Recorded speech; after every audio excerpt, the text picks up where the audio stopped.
antes aviso parroquial, si alguien ve el libro de Diana. Está lleno de autógrafos, tiene autógrafos. como 6 autógrafos por dentro. Ajá, Por eso es invaluable. y se lo cambiamos por unos nuevos. Bueno, buenas tardes a todos. Me pusieron a moderar a mí, no entiendo por qué, pero bueno, en nombre de Penguin Editorial, bueno, los saludamos, nos damos la bienvenida, qué chévere que esto esté pasando acá, así que no estaba tan planeado, pero me parece muy chévere, yo llegué aquí por error y lo celebro. Bueno, pues yo me empiezo presentándome, soy Viviana Castiblanco, coedité el libro con Juan Sebastián Sabogal, que está por allá atrás con la cámara. Se disfrazó de fotógrafo, entonces me dejó aquí en el papel de representante de editorial. Y bueno, pues para mí esto es muy chévere porque es la primera vez que tengo la oportunidad de trabajar en un libro de Diana, que siempre es como un gran proyecto. Y bueno, Diana es como una de nuestras autores estrella e insignia del sello Aguilar, entonces es muy chévere. Y pues por supuesto con Aleja, que fue con quien más tuve yo como relación directa, pues porque Alejandra escribió todos los textos de este libro y pues Diana, como siempre, hizo estos audios maravillosos. Entonces, bueno, pues para comenzar, aquí estamos también con el equipo de investigación. Entonces nosotros somos como el esqueleto y bueno, ellas como quienes realmente llevaron a cabo, pues esto es un trabajo igual conjunto, muy chévere. Entonces bueno, yo quiero empezar dándoles la palabra, que por favor se presenten todos.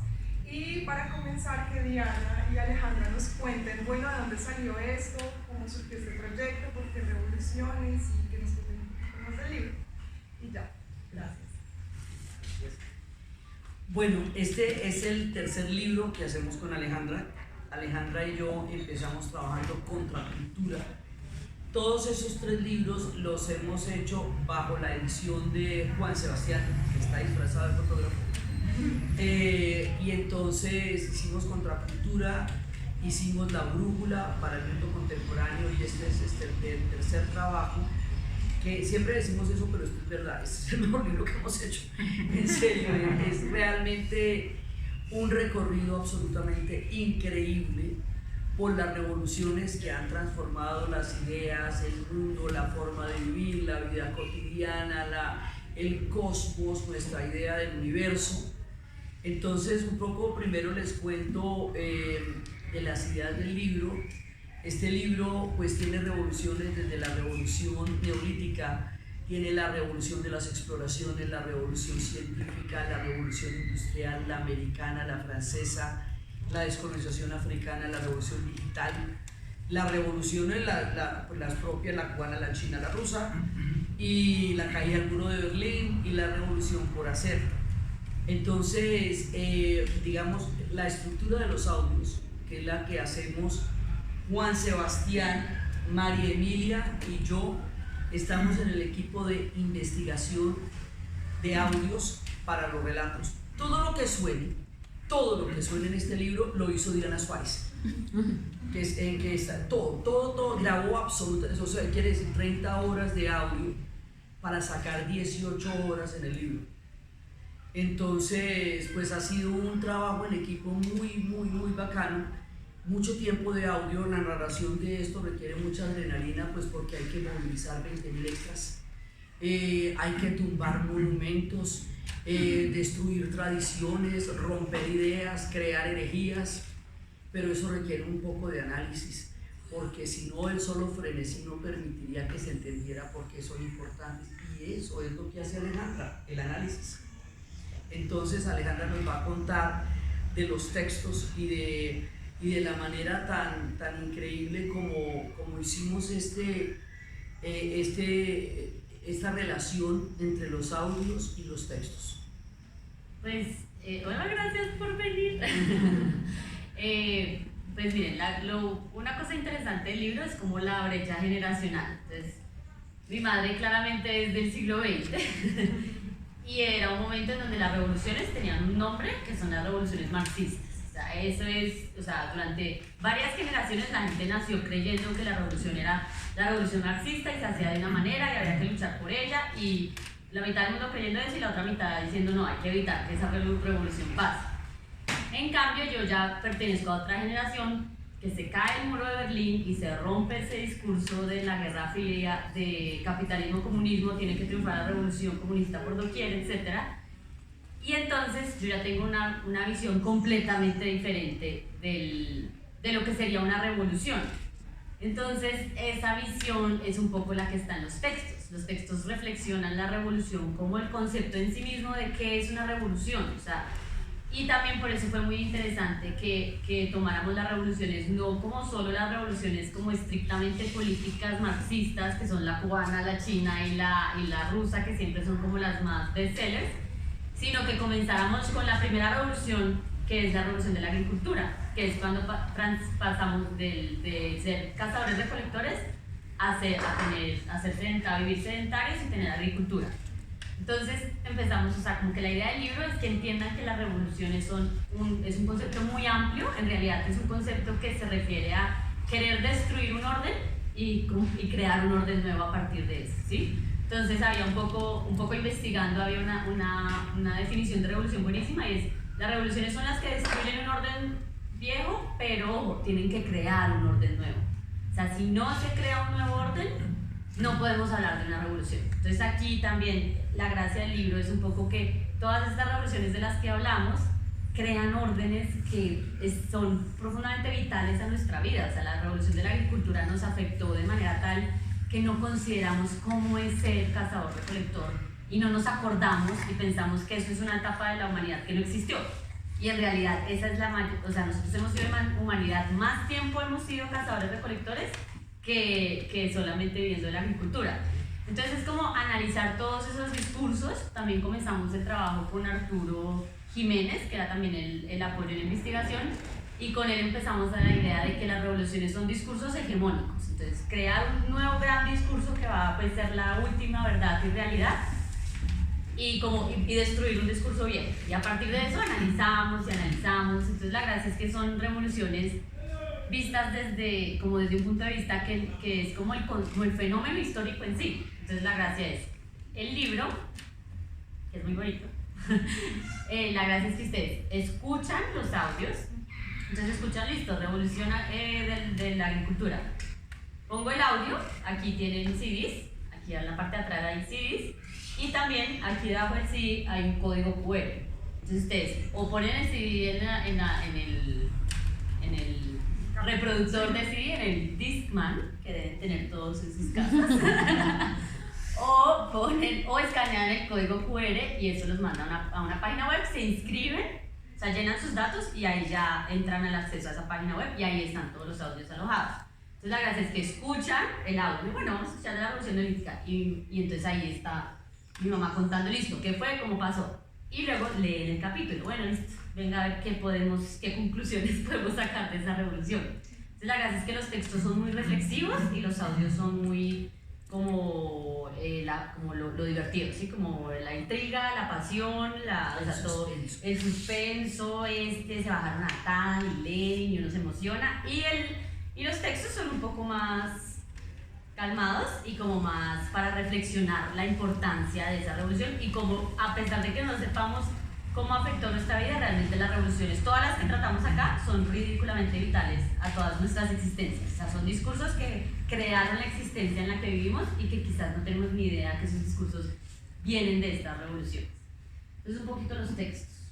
Ahora, los audios tienen toda la adrenalina, el frenesí, la locura que produce una revolución, y un poco en una pregunta que siempre nos hacían, ¿qué nos llamaba la atención? Y eso también es muy interesante porque lo que mueve a Alejandra es muy distinto a lo que me mueve a mí en un relato de revolución.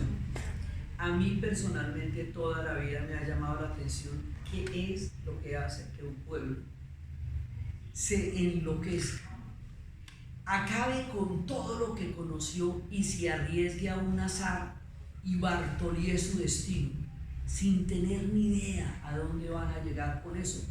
Tienen que haber llegado a un nivel de desesperación y de no retorno tal que miles o millones de personas decidan conjuntamente, porque estos son fenómenos de masas, es importante entender que estos son masas, pueblos enteros que se movilizan, ¿sí? ¿Qué pasa? para que se produzca un voltaje tan impresionante? ¿Por qué son tan impredecibles? Porque nadie puede imaginarlas el día anterior, porque muchas veces ha habido ambientes revolucionarios y eso no quiere decir que se produzcan. ¿Por qué no son recetas? En una época se creyó que con simplemente tener las condiciones de miseria, desigualdad, hambre, desesperación y un partido que pudiera llevar a un cambio revolucionario se iban a dar, y no sucedió. Son producto del misterio del azar y de la más profunda exaltación de las pasiones humanas, que hace que la gente esté dispuesta a todo con tal de no seguir viviendo como estaban viviendo. Ese punto de adrenalina a mí toda la vida me ha llamado la atención, porque es ese azar de la historia que va a transformar completamente el tiempo de vida de un pueblo, de una generación o del mundo, lo que siempre me ha llamado la atención. Entonces esto está narrado desde esas emociones y requiere estos análisis para que nos asentemos un poquito. Y hay una anécdota, y es que María Emilia y Alejandra tienen una mirada más serena y temperada, y Sebastián y yo somos más arrebatados, pero total, los audios los grabamos Sebastián y yo, nos quedaron arrebatados. Entonces un poco esa combinación y lo que decía Alejandra del siglo XX.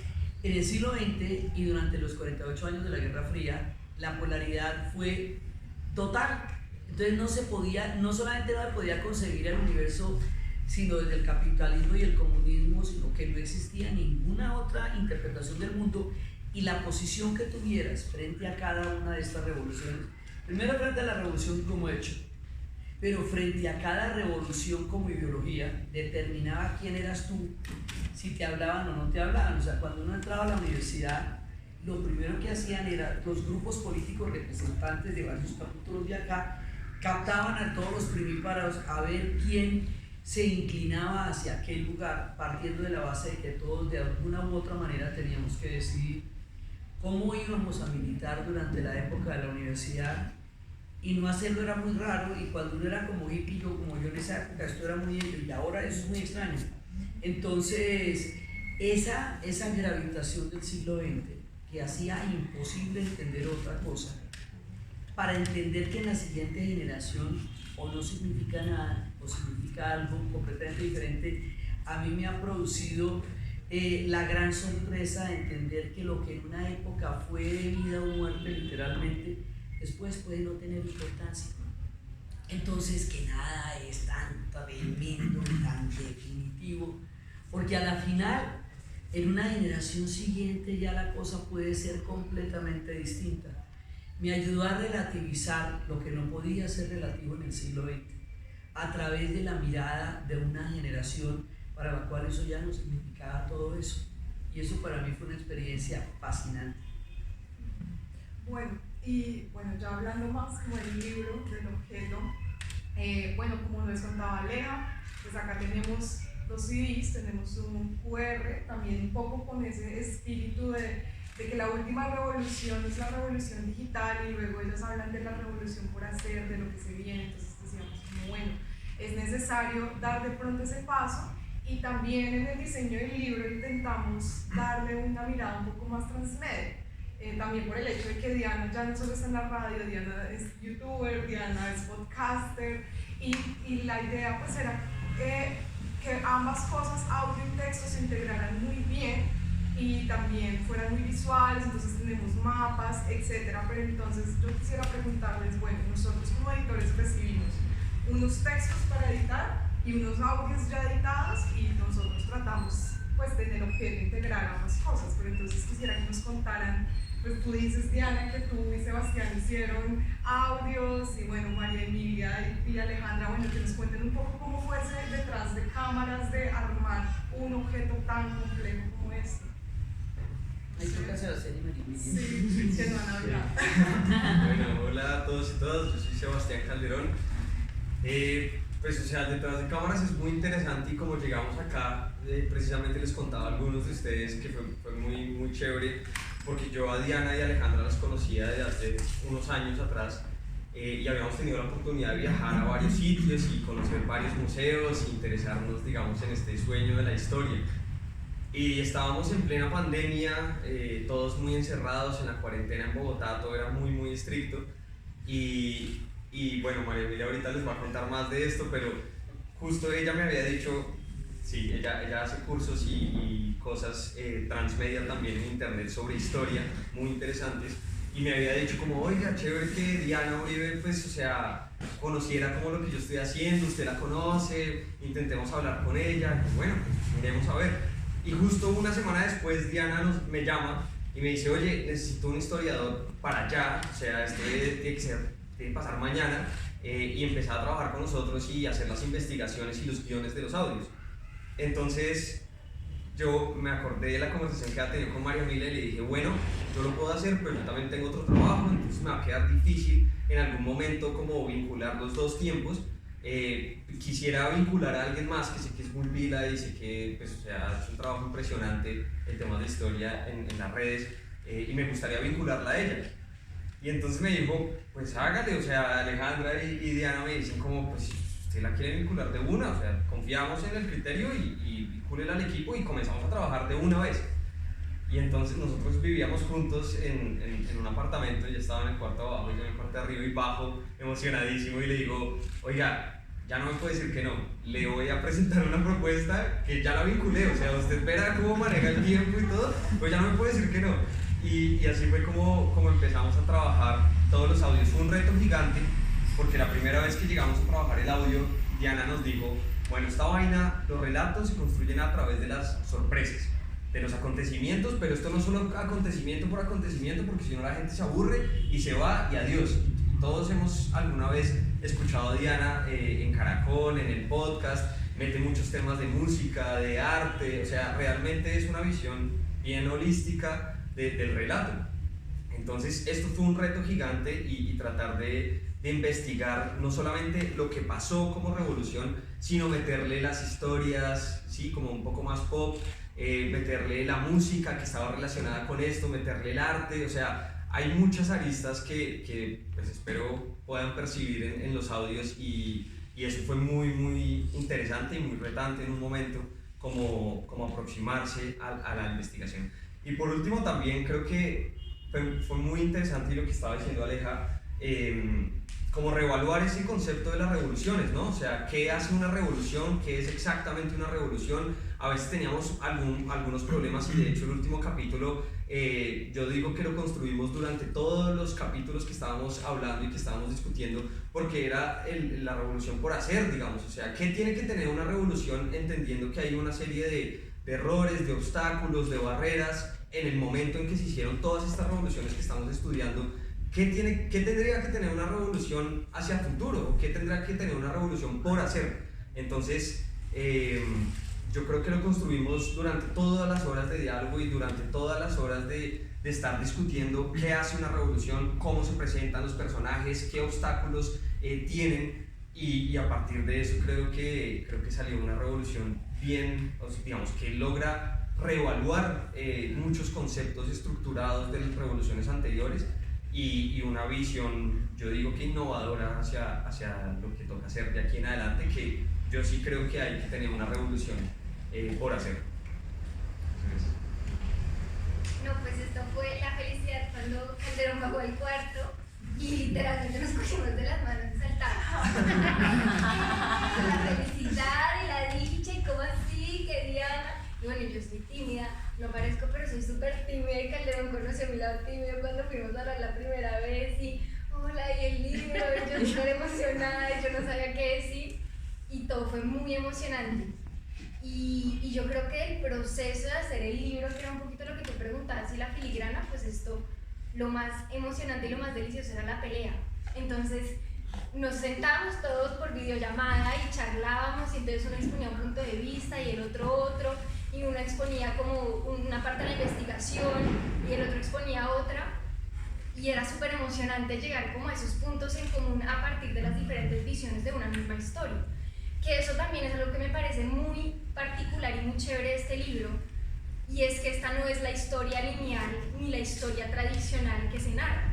Aquí hay crítica constante del pasado, es clarísimo que la historia no es evolutiva, es clarísimo que en el momento en el que se da una revolución, pues implica violencia, implica cambio, pero ese cambio no necesariamente es positivo. O sea, es un libro que uno lo mete en una discusión muy profunda de lo que es el cambio a través del tiempo. Y eso era lo que nosotros discutíamos. Entonces era un proceso de crecimiento enorme. Y por ejemplo, leer los textos de Alejandra era una maravilla porque era también la pelea, ¿no? Y entonces, pero ¿y esta parte qué? Y entonces después Alejandra respondía, pero a mí sí me suena. No, la pelea era la delicia. Y grabar los audios también, y la investigación, pues también todo el proceso de investigación es fuerte porque es mirar diferentes fuentes, hay cosas que se contradicen, establecer cuál va a ser la línea que uno va a tomar, cuál va a ser la aproximación a un fenómeno particular que uno va a tomar. Para mí como historiadora pues era un sueño hacer un libro de revoluciones del cambio, y para mí sí creo que ese debate constante en el que nosotros estuvimos metidos se ve totalmente reflejado en el libro. El libro no muestra una sola perspectiva de la historia, muestra muchísimas, y muestra esa pelea que hay constante sobre las revoluciones, sobre los cambios en la historia. Entonces yo diría que ese fue el núcleo de pues, la felicidad y la pelea. Solo añadiría una cosa, y era que también era muy importante cuando nosotros entrábamos al estudio, pues nosotros con María Emilia preparábamos los guiones y nos dimos cuenta pues que era muy difícil realmente tener un guión ahí como 20 páginas y que Diana estuviera leyéndolos mientras está hablando, o sea, es una logística muy complicada. Entonces dijimos, bueno, hagamos un tablero con una serie de papeles que tengan ideas, y que Diana cuando estuviera leyendo esas ideas, un poco en el detrás de cámaras, cuando estuviera leyendo esas ideas se pudiera acordar de todo el background, todo el trasfondo que eso tenía, y a partir de eso pudiera contar la historia. Entonces nosotros estábamos monitoreando ese tablero constantemente, y una vez que arranca Diana a hacer el relato, pues no hay parada, digamos, o sea, esto no hay pausa. O sea, arranca y 1 hora y media después estamos todos como, ¿qué pasó? ¿qué pasó? Poseídos, ¿sí? Entonces, claro, nosotros teníamos el computador o en una hoja, anotábamos si había ciertas cosas que ajustar o cosas que añadir. Y yo me acuerdo mucho que era muy interesante cuando ella hablaba y de repente se iba del papel. Yo le decía el freestyle. Entonces ella empezaba a freestylear y a contar una historia que de pronto se le ocurrió ahí. Ya yo creo que Diana nos va a contar más de esto, pero se le ocurrió ahí en el momento y empezó a contarla. Entonces esto era como que todos nos mirábamos como, bueno, listo, anotar vainas a ver si pues, o sea, si hay que hacerle ajustes o algo. Pero realmente yo creo que ese es el momento más enriquecedor del relato, cuando hay ese freestyle y cuando está Diana contando realmente una historia de un relato que no habíamos previsto, pero que es supremamente importante para ese relato y para entender todo lo que pasó en esa revolución. Creo que es invaluable ese momento realmente. Y para mí hay una cosa, por un lado, una vez que yo empiezo a relatar, yo no puedo parar hasta que se acabe la historia. O sea, yo no puedo detenerme. ¿Por qué? Porque ya no me puedo detener. Entonces, para que eso ocurra, eso se cocina. Entonces, hay un momento en que digo, a esto le falta un hervor. No se puede grabar. Entonces, Milena, que es la otra persona que colabora con nosotros en el principio de realidad, coordinación de todo, reuniones y todo, entonces le escribí a Dianita, Milena, no va a grabar hoy. Y a Milena le da 4 ataques. ¿Qué hacemos? Pues no, le falta un hervor.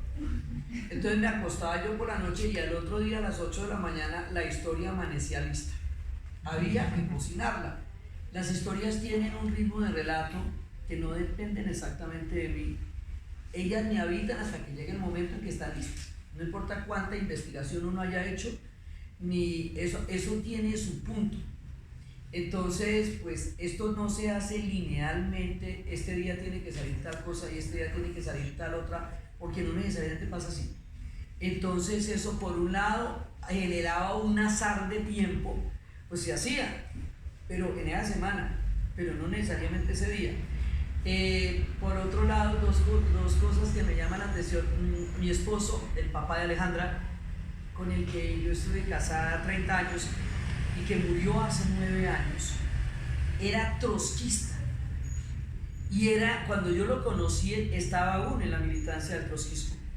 Todos los amigos cercanos eran militantes de diferentes tendencias de la izquierda de esa época, Y él era un hombre que había desarrollado un sentido muy profundo del estudio y de la génesis ideológica de cada uno de esos proyectos. Luego yo, que me casé muy chiquita con él, crecí con todos los debates de cada uno, de todas de las líneas de la Revolución Chica, todo. Y el haber hecho este libro me hizo tener que cuestionar cada uno de los dogmas, que eran parte de un discurso ya armado y que como tal no admitía ningún tipo de disidencia. Eso fue muy enriquecedor. Y la otra cosa que quiero hacer con todo el agradecimiento, hay una cantidad de gente que nos ayudó aquí, que es muy importante. Para la revolución neolítica está el esposo de mi sobrina en Canadá, un investigador, uno de los hombres que más sabe neandertales, que es un tipo que hace excavaciones anuales en Italia, que está estudiando un determinado tipo de neandertal, que nos ayudó en la revolución del neolítico. Para la revolución científica necesitamos 3: un físico, un biólogo y un astrónomo. Y el físico es Juan Diego Soler, que acaba de descubrir la línea de hidrógeno sobre la Vía Láctea y ponerle el nombre del río Magdalena. Entonces, esta parte, para mí la revolución científica fue la locura. Después para la revolución industrial un economista, porque necesitábamos saber el proceso de economía, Rodrigo Vélez. Para la revolución digital empiezan a conseguírselo María Emilia, un par de chicas fantásticas para la descolonización africana.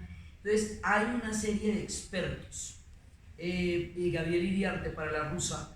Entonces la metodología era el experto, entonces todos veíamos al experto, quedaba grabado, y luego empezaba todo el debate sobre lo que había dicho el experto y sobre lo que se hacía toda la investigación alrededor, y todo el debate, y hasta que llegamos al punto de qué parte va para la escritura de las ideas y qué parte va para el relato. Entonces la mano de trabajo que tiene esto es una locura. Y también el libro empieza con Arturo Jiménez, un historiador con el que yo venía trabajando durante los últimos 4 años, un hombre de una visión histórica y una capacidad de trabajo increíble, y se nos deprime cuando empieza la pandemia, entra en una crisis y no puede continuar con el proyecto. Pero el proyecto lo habíamos creado los 3 con él, el plan de obra, el primer capítulo. Entonces eso nos va a suponer una serie de problemas cuando ya estábamos montados en el tren. Entonces recordamos mucho porque él estuvo muy activamente en la primera parte, en los primeros 2 capítulos, y luego entramos en este equipo de trabajo. Entonces esto tiene realmente mucha gente detrás que nos ha apoyado y que ha estado con nosotros iluminándonos estos caminos de las revoluciones. Y tomando la frase de William Ospina, hay revoluciones que ocurren y hay revoluciones que estallan. Entonces hay unas que ni siquiera se sabe que eran revoluciones. La revolución científica se va a entender como tal habiendo ocurrido en el siglo XVI solo hasta el siglo XIX. Y entonces aquí hay de unas y aquí hay de otras, unas más pausadas y otras tremebundas. Entonces es un poco, digamos, como en el detrás de cámaras, es la mano de gente trabajando en este libro que hace que aquí haya un trabajo depuradísimo, de muchísima investigación y debate. No, y también en los textos hacíamos esta reunión, listo, ¿cuál es la cuenta en común? ¿Qué vamos a hablar? Listo, y luego yo me encerraba, me ponía a leer libros, ensayos, como sobre la base que ya teníamos, seguir investigando, investigar, hasta la obsesión. Entonces, aquí que tú hablabas de los hervores, la escritura tiene obsesiones, es obsesionarse con un tema y darle hasta que ya lo tienes en la cabeza. Llegué a un momento en que soñé con Bolívar. Y dije, no, esto ya es otro nivel de obsesividad, como el pensamiento obsesivo. Bolívar está en mis sueños. Yo aquí leyendo, perdí toda mi vida social, mis amigos, pues al menos han vuelto aquí como, perdónenme amigos, que ya terminé el libro. Esteban, mi novio, haciendo masajes todos los días, pero ¿por qué te estresas tanto? Entonces hay un nivel de obsesividad muy grande, entonces yo me iba, analizaba, estudiaba y escribía obsesivamente y luego paso el texto y María Emilia lo complementaba, mi mamá complementaba y ahí como que se va formando, o sea, es como puesta en común y luego salen dos líneas, como la línea del texto que yo la hacía investigando y la línea de los audios que tenía todo el apoyo de Sebastián y María Emilia.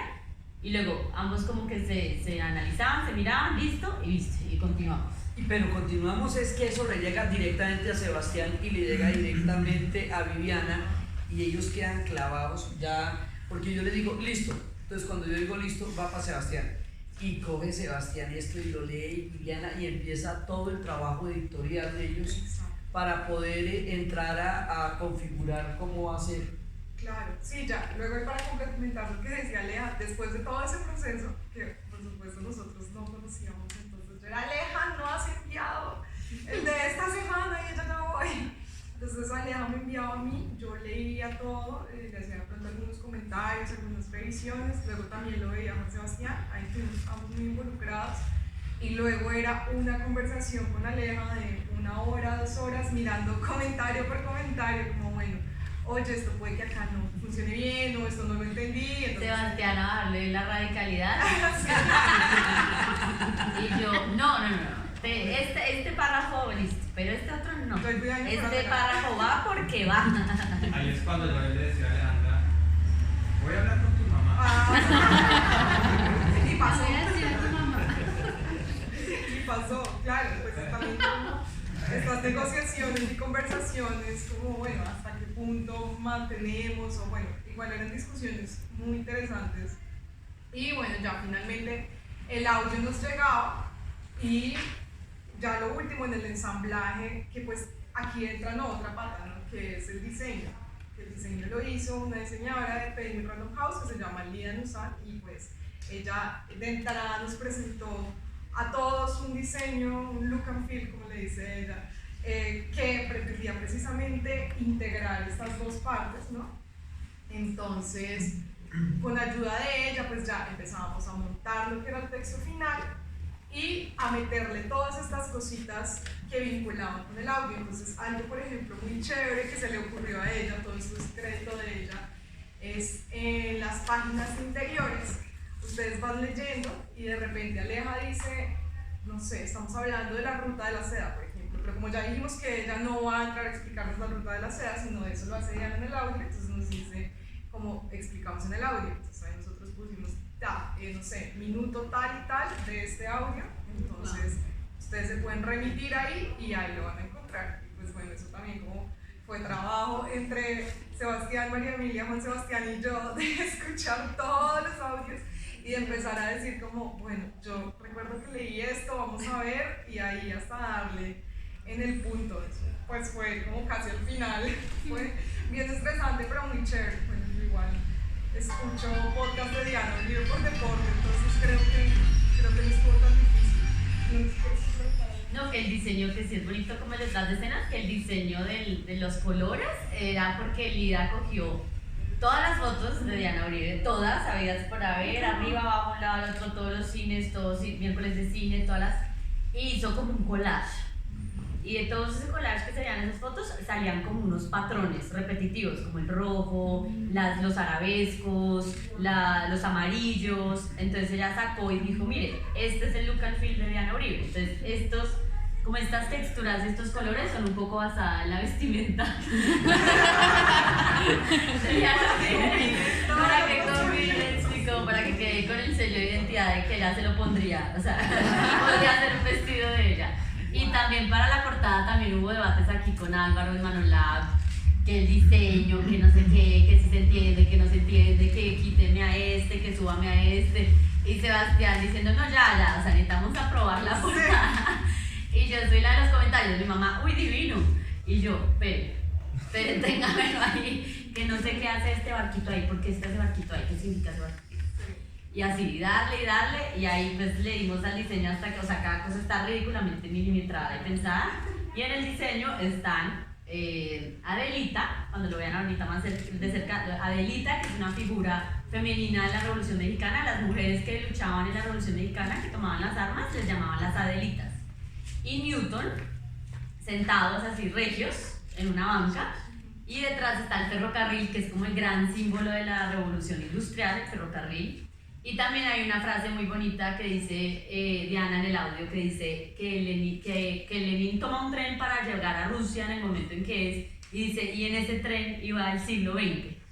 Entonces como que también es como un poco el tren de la historia. Entonces es Adelita y Newton esperando el tren de la historia. Y ahí había un reto en diseño súper grande, que era, bueno, cómo recogemos lo que son las revoluciones, precisamente lo que decían ellas, sin caer en este lugar común de las revoluciones políticas y tratando de mostrar que estas revoluciones van más allá de Marx, o sea, de esas revoluciones. Entonces Lía también cogió este referente de los colores de Diana, pero también cogió pósters como de las revoluciones del siglo XX y todo. Entonces era como mezclamos esas dos cosas y que darle al lector un primer impacto, o sea, un golpe de vista así espectacular, pero alejándonos del típico puño que pues es iconográficamente chévere, pero que no representa todo lo que es este libro. Sí, y por eso entonces las revoluciones cada una tiene como una tipografía, una suerte de logo, que está, por ejemplo, aquí en las guardas se ven todas juntas. Entonces ustedes llegan al capítulo de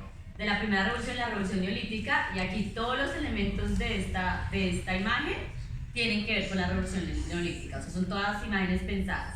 Y aquí viene como el logo pues, de la revolución neolítica. Y cada revolución tiene sus mismos como imágenes que la representan. Y fíjense que es como un póster de como un poquito medio siglo XIX, medio comunismo. Pero eso también fue muy chévere porque esta idea de las cositas que están ahí adentro la sacó Lía de una conversación que tuvimos, donde Diana decía que en la revolución científica les habían llamado mucho la atención, ¿si era científica las exploraciones? Los gabinetes de curiosidades. Entonces, si quieres, cuéntanos un poquito. Pues los gabinetes de curiosidades eran, o sea, cuando descubren América, y aquí en este libro el descubrimiento de América es trascendental. Sí, como esta es la revolución de las exploraciones, y ahí es como de ahí se van a forjar todas las revoluciones que siguen. Entonces, cuando llegan este descubrimiento europeo de América, empiezan, o sea, eso era increíble, para la gente era como hay un lugar que existe, hay unas cosas, hay dragones, hay sirenas, entonces los manatíes eran sirenas, las iguanas eran dragones, y en las crónicas está escrito un montón de fantasías que los españoles veían acá porque no podían nombrar algo que no estaba en su marco conceptual. Entonces tenían que nombrar las cosas según las mitologías griegas, que eran lo que ellos más tenían como de fuentes, y ponerle a nuestros nombres, a nuestras cosas, nombres externos, ¿sí? Entonces, bueno, eso era como que causó gran revuelo, y la gracia era llevarse cosas y mostrarlas en Europa. Entonces la piña, por ejemplo, fue como era la fruta más exótica. La piña estaba en todas las mesas de los reyes, eso era increíble porque era toda rara y puntiaguda, pero era dulce por dentro, o sea, como toda esa fascinación generó los gabinetes de curiosidades, que eran en general los medio científicos, filósofos naturales y también la nobleza, tenían cuartos en sus palacios, cuartos enteros llenos de todo, que incluía como iguanas disecadas, o sea, era como una cosa bastante desagradable, en donde había cualquier tipo de cosa que llegara de América, y esos serían los prototipos de lo que sería un laboratorio de un científico. O sea, Newton era una persona que tendría su laboratorio lleno de alambiques y de cosas exóticas, y a partir de las plantas también, de todas las plantas, de entender el conocimiento de las plantas de América y de los alimentos de América, es que se forma como un poco la revolución científica, que va a ser lo que va a fundar la ciencia como la conocemos. Entonces esos gabinetes pues eran divinos. Y había una cosa respecto a la revolución de las exploraciones, una experiencia que tuvimos Sebastián y yo en Berlín, porque nosotros estuvimos en Berlín y en Estonia, y estuvimos en Letonia, por azares del destino, y ahí fue donde nos conocimos. Y un tipo que estaba feliz con nuestra afición por los museos nos llevó al Museo de la Historia de Berlín, y vimos un mapa que a mí me produjo una soledad terrible, un planisferio redondo, sin América. Entonces todo el mar era negro. Entonces, mira, Sebastián, no existimos, todavía no estamos pintados aquí. Entonces eran los 3 bloques de los continentes de Asia, América y Europa, y el resto era negro desconocido. Entonces eso me dio a mí una idea desde la mirada de ellos de lo que pudo haber sido encontrar una masa gigantesca que no había sido imaginada. Y eso es parte del esfuerzo narrativo de las exploraciones, describir lo inimaginable por seres alucinados que no podían tratar de concebir lo que estaban viendo. Bueno, y quisiera, ya acá hemos hablado un poco de los traumas que tenemos, de los momentos difíciles que hemos pasamos haciendo este libro, pero pues creo que son muchas cosas chéveres las que nos dejan, muchas anécdotas chéveres. Entonces quisiera que nos contaran o que me contaran, porque claro, nosotros nos conocimos acá en persona, hasta ahora solo nos habíamos visto las caras por Zoom.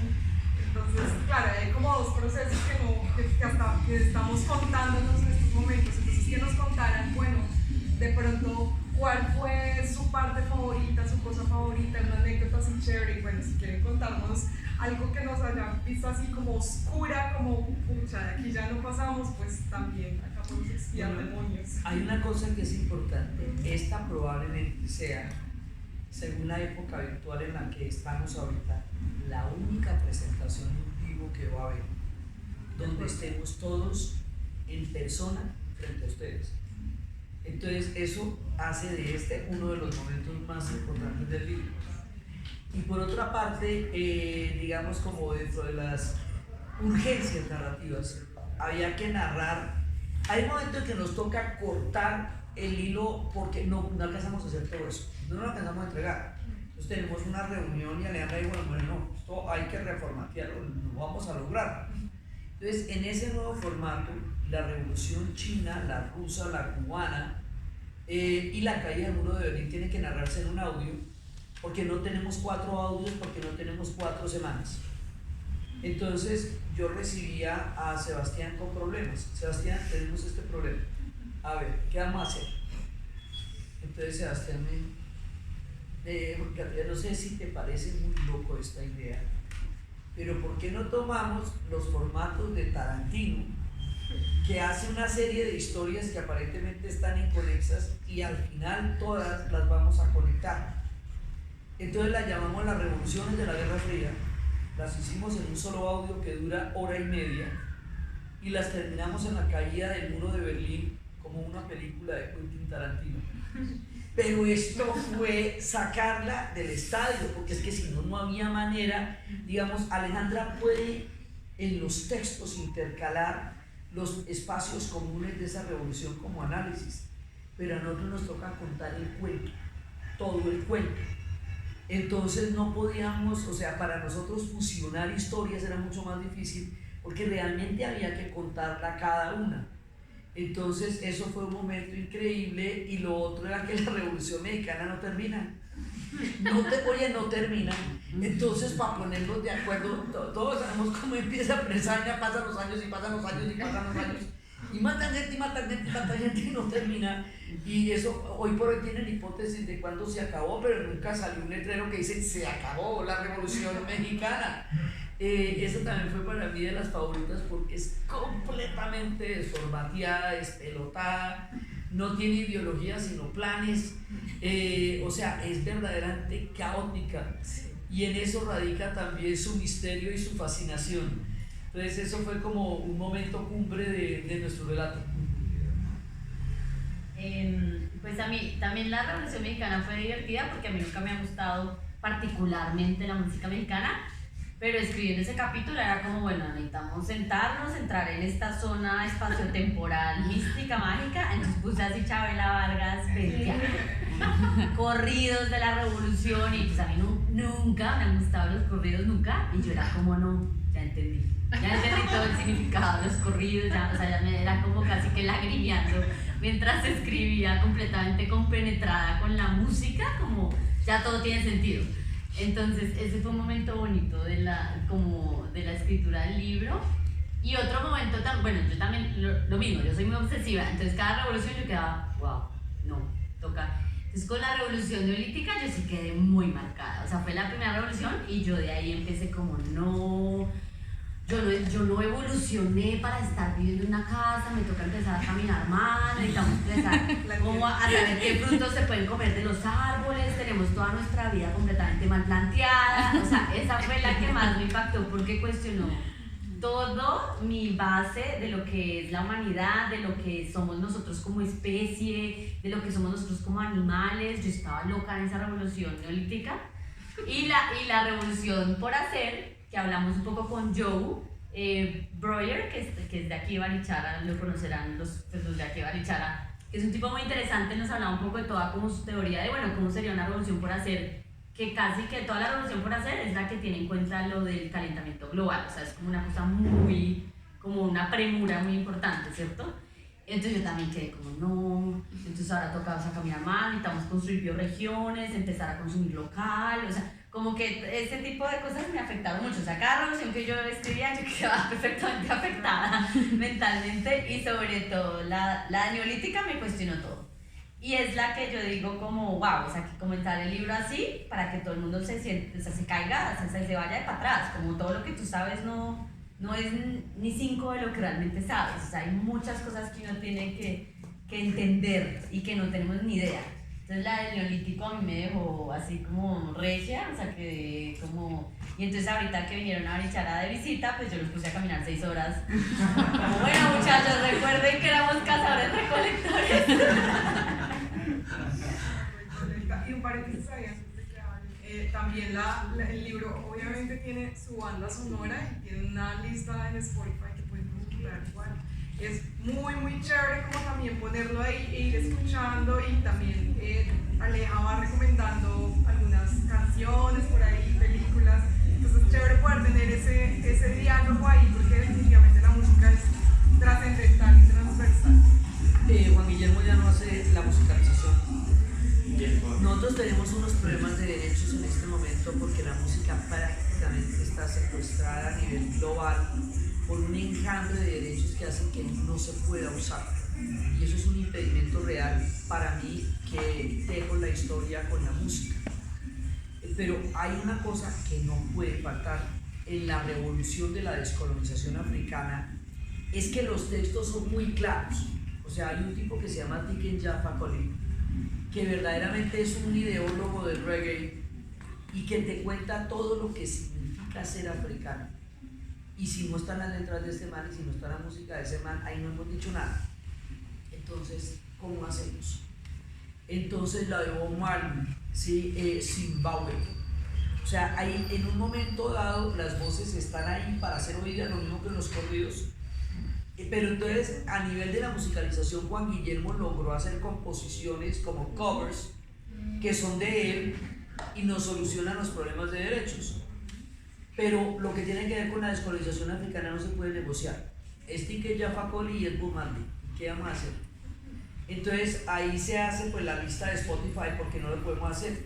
Les cuento esto no solamente por los créditos de la música, sino para que vean todo el verdadero trabajo que tiene esto. O sea, la musicalización, los derechos, las imágenes, el croma, todo lo que pasa para que esto llegue aquí. Es increíble el nivel de problemas y trabajos. Sebastián no le gusta mucho hablar, pero él es el que lidió con todo eso. Sí. Realmente, o sea, esa última parte ya Sebastián y Viviana quedan pegados del techo porque empiezan a resolver el tema de los CDs. Entonces, mucha gente no tiene dónde leer CDs y tiene el código. Pero estamos en una transición de la revolución digital. Y mucha gente no tiene sino CDs y no entiende cómo leer un código y no lo va a entender aunque le demos serenata. Entonces yo abogaba por los CDs porque lo pueden oír en el carro, porque lo pueden meter en la grabadora los que tienen grabado. Esa discusión entre lo viejo y lo nuevo.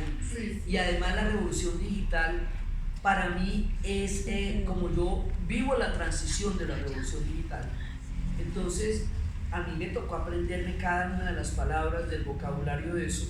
Entonces, en ese diálogo, en ese audio, yo describo palabra por palabra, digo, con perdón de los nativos digitales, a los que esto les puede resultar abruptamente obvio, tengo que definir cada palabra porque hay gente que está escuchando esto por primera vez. Y cuando llegamos a la revolución digital, Sebastián entra en furor maníaco y no lo para nada. Y yo no podía oír más. O sea, yo no podía estudiar. Yo dame una hora más, no puedo dar absolutamente nada más. Porque cada una de estas revoluciones nos va a afectar de una manera a cada uno. A él lo enloqueció la digital. Entonces, porque este libro creo que no los deja indiferentes frente a nada. Porque hace a toda nuestra. Nos cuestiona toda la idea del mundo. Entonces, emocionalmente es un libro que involucra. Tanto para leerlo y escucharlo como para nosotros hacerlo. Yo creo que sí, yo creo que evidentemente la revolución que más me gustó fue la digital. Y me acuerdo que ese día Dianita nunca, pues o sea, yo siempre estudiaba con Diana y con María Emilia y hacíamos los tableros los tres. Y ese día Dianita nos dice, oigan, quiero participar de la estudiada, a ver qué tal esto. Y yo me mando esa maratón de horas hablando que ni siquiera acabamos ese día. Dianita no volvió a estudiar con nosotros. Pero no, esa revolución creo que fue muy linda. Y también otra que me gustó muchísimo fue la científica. Pues, o sea, las humanidades a veces sí están muy alejadas de todo lo de las ciencias duras y todo el cuento de las humanidades, pues le cuesta a uno aprenderse las 3 leyes de Newton, toda la cosa física, astronómica, todo. Y fue muy lindo como sentarnos los tres con María Emilia, Diana y yo como, bueno, ¿cómo vamos a entender esto? O sea, sí o sí hay que narrar las 3 leyes de Newton y no las entendemos, o sea, que si cogíamos vainas en internet, audios, YouTube, no, nada. Y justo dimos con unos textos de Isaac Asimov muy ilustrativos sobre el tema. Y entonces éramos leyendo línea por línea. Entonces María Emilia tenía un objeto y Diana tenía otro. Entonces, bueno, listo. Hay una presión hacia arriba y hay otra presión hacia abajo. Entonces éramos, ok. Entonces realmente fue un reto, pero fue algo muy bonito como poder discutirlo, poder entenderlo y que salga realmente en el audio. Entonces, si no han entendido las 3 leyes de Newton, aquí están, muy bien explicadas. No, yo creo que para mí el momento, bueno, esa fue muy buena, además porque era pelear, no peleamos tanto con ustedes, pero nosotros en la casa peleábamos una cantidad, no, la revolución científica implicó mejoras, y yo, no tanto, y bueno, eran así peleas que hasta los roommates nos decían, pero uy, ¿qué pasó? Sí, esa fue chévere. Sí. Pero la gringa, la estadounidense, maravillosa. La revolución de las 13 colonias, eso fue, además de todo, porque ahí sí fue la filigrana de la guerra, que yo no la conocía, yo soy fanática de la historia de Estados Unidos, y ahí sí fue todo el detalle, ver esta gente, ver cómo, por ejemplo, había constituciones que permitían el voto a la mujer, y que después la constitución, en el momento en el que se firma y que ya todos los estados se ponen de acuerdo una vez se han independizado de Inglaterra, pues ya no se le permite el voto a la mujer, ¿no? O sea, ahí sí nos metimos a fondo a estudiar toda la revolución y fue muy chévere, que también te cansaste ese día, me acuerdo perfecto. Pero esa tiene un detalle, es la única de las revoluciones que estallan, digamos así, que no va a experimentar un periodo de terror. O sea, donde no va a haber una guillotina, un paredón. Y eso la hace tremendamente interesante porque en últimas es una batalla jurídica por formular un Estado de Derecho. Y eso fue lo que me interesó tanto. Esa también fue muy interesante porque yo encontré un recurso, unas clases grabadas de Yale, de la Universidad de esta Ivy League en Estados Unidos, sobre la historia de la independencia estadounidense. Entonces yo cada vez que lo escuchaba, yo decía, bueno, voy a tomar mis clases en Yale, y permiso. Yo me sentía regia asistiendo a Yale. Sí, yo creo que esa sería mi favorita, la de Estados Unidos. Y en ese momento, hay un momento en que se me cruzan los 3 proyectos. La historia de Colombia, el viaje por las regiones de Colombia en RTBC Radio Nacional. La primera historia de Colombia que yo he contado en la vida, que llevo mucho tiempo tratando de encontrar un lugar desde donde narrarla que no sea el conflicto y el amargo sabor con que nos narramos. Eso tiene el mismo nivel de trabajo.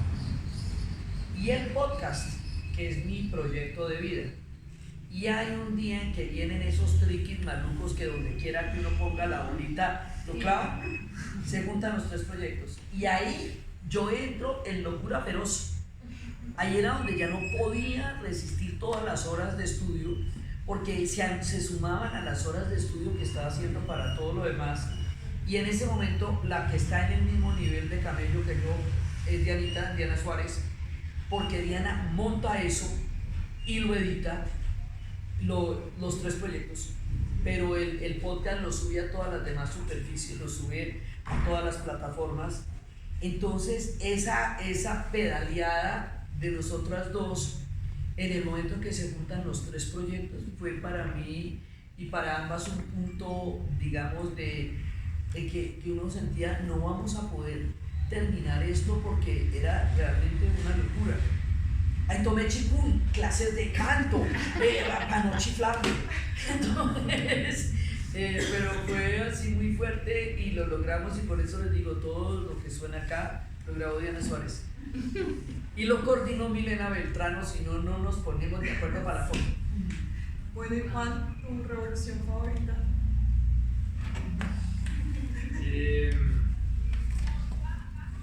Te voy a cambiar la pregunta y es, O momento, no sé. quisiera simplemente como compartir una visión general que me quedó de este proyecto.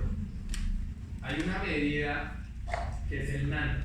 El nano es 1000 veces más pequeño que un centímetro y únicamente se ve con un microscopio muy especial. Yo creería que este libro está nano escrito, está nano narrado, está nano investigado, está nano editado, está nano diseñado.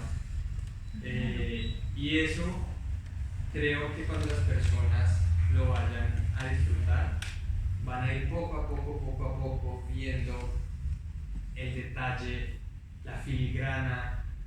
El libro está escrito, está impreso a 3 tintas. Entonces cosas como en la revolución de las descolonizaciones, el libro tiene unas imágenes, unas ilustraciones de fondo. Entonces en las descolonizaciones pusimos unas banderas. Y las banderas están a una tinta y se ve más o menos unas banderas de los países. Y Alejandra nos dijo, esas banderas no son africanas. Y puede que sí o puede que no, porque no se ven realmente. Pues cambiamos las banderas, pusimos unas banderas que están impresas a una tinta y son banderas africanas. Ejemplo para decirles que este libro está hecho de una manera diminuta, cada línea, cada palabra. Cuando a eso mejor se le agrega amor y cariño, como fue el que le derrocharon todas las personas que están allá enfrente y todas las que están en la página 4 de los créditos. Salen proyectos como Revoluciones, publicado por Aguilar. Bueno, yo creo que entonces muchísimas gracias por venir. Ah, bueno, sí, ¿tienen preguntas? Comentarios. La verdad es damnificado. Tenemos un grupo Todas las parejas. presente de daños colaterales. De todas las Yo parejas. tengo una pregunta. Señor damnificado. Y es ¿no? que- ¿Termina?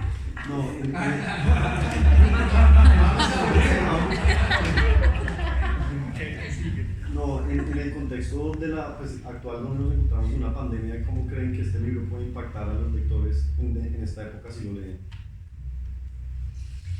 Desde la revolución digital hay un momento en que empiezo a narrar el pasado, y un día, en el año 2020, pasó lo inesperado. Se desató una pandemia a nivel global, y el mundo virtual que hubiera podido desarrollarse dentro de 1 o 2 décadas se globalizó en cuestión de 6 meses. En la primera, la revolución digital se dispara con la pandemia, es como la primera consecuencia clarísima. La segunda, la revolución industrial, que era la panacea del desarrollo del hombre y del espíritu humano, queda convertido en la razón por la que estamos en este problema tan berraco y no la sensación ni la felicidad del desarrollo ilimitado. Entonces hay que cuestionarla toda, ¿sí? Y eso era como el estandarte con que Occidente definía el esquema de desarrollo, el esquema de evolución histórica. La banderita de Occidente era la revolución industrial, y es eso lo que tan lejos nos trajo y lo que nos tiene al punto del cambio climático en el que estamos. Y también como la gracia es que todas las revoluciones crean discursos fundacionales, y en la misma revolución neolítica ahí aprendemos que las pandemias solo son posibles gracias a la revolución de la agricultura, porque significó la explosión demográfica de la humanidad. Una pandemia no es posible en un grupo reducido de personas porque ni siquiera sería pandemia, ¿sí? Sería una gripa y mata a todos y el virus se muere. Entonces, incluso la misma manera en que vivimos en sociedad y que puedan suceder pandemias